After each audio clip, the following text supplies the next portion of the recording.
Hello musicians, welcome back to our advance law of attraction master challenge. ఈ రోజు వచ్చేసి మన మనీ బ్లాకేజెస్ ఛాలెంజ్ లో మన డే 13 లో ఉన్నాం. డే 13 లో భాగంగా మీరు వర్క్ లో ఎలా ఉన్నారు? మీరు లేజీ పర్సనా? మీరు వర్క్ ని లేజీగా అంటే మీరు వర్క్ కంప్లీట్ చేయలేకపోతున్నారా అండ్ అవాయిడ్ చేస్తున్నారా, లేదా మీరు రెస్పాన్సిబిలిటీ తీసుకుంటున్నారా? జెన్యూన్ గా ఆలోచించండి. మీ యొక్క మనీ ఫ్లో సంబంధించి మీరు జాబ్ లో కావచ్చు, మీ బిజినెస్ లో కావచ్చు, మీరు వర్క్ చేస్తున్నప్పుడు ఎలా ఫీల్ అవుతున్నారు?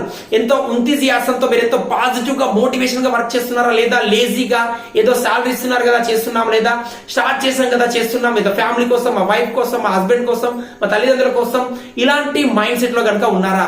ఇలాంటి మైండ్ సెట్ లో లేజీనెస్ లో ఉన్నట్టయితే మై డియర్ మీ యొక్క మనీ ఫ్లో పెంచుకోవడం కష్టం. కాబట్టి మీరు చేయవలసిందల్లా, నేను ఈ రోజు నుంచి ఎంతో యాక్షన్ టేకర్ గా ఉంటున్నాను. ఐఎమ్ ఏ లేజీ పర్సన్ అంటే no, I'm a lazy person నేను అడుగుతున్నప్పుడు నో, ఎస్ నేను లేజీ పర్సన్ కాదని చెప్పి నేను అడుగుతున్నప్పుడు, మీరు లేజీ పర్సన్ అని నేను అడుగుతున్నప్పుడు నేను లేజీ పర్సన్ కాదు అని చెప్పి నో అని ఎంతో పాజిటివ్ గా నేను నెంబర్ చెప్పండి. మిమ్మల్ని మీరే క్వశ్చన్ చేసుకోండి. నేనేమో లేజీ పర్సన్ నా? నో. నేను లేజీ పర్సన్ నా? నో. నేను లేజీ పర్సన్ నా? నో. ఇలా మీరు బిలీవ్ ని బ్రేక్ చేసినట్టయితే మీరు యాక్షన్ అనేది తీసుకోగలుగుతారు. కాబట్టి ఈ రోజు నుంచి ఎటువంటి మనీ పరంగా, మనీ ఎర్నింగ్స్ లో పరంగా మీ వర్క్ లో కనుక లేజినెస్ ఉన్నట్టయితే ఈ రోజుతో దానికి ఫుల్ స్టాప్ పెట్టండి అండ్ ఎంతో పాజిటివ్ గా వర్క్ అనేది స్టార్ట్ చేయండి. అండ్ డే 13 ఛాలెంజ్ కంప్లీట్ అని కామెంట్ బాక్స్ లో టైప్ చేయండి. మరొక వీడియోలో మళ్ళీ కలుద్దాం.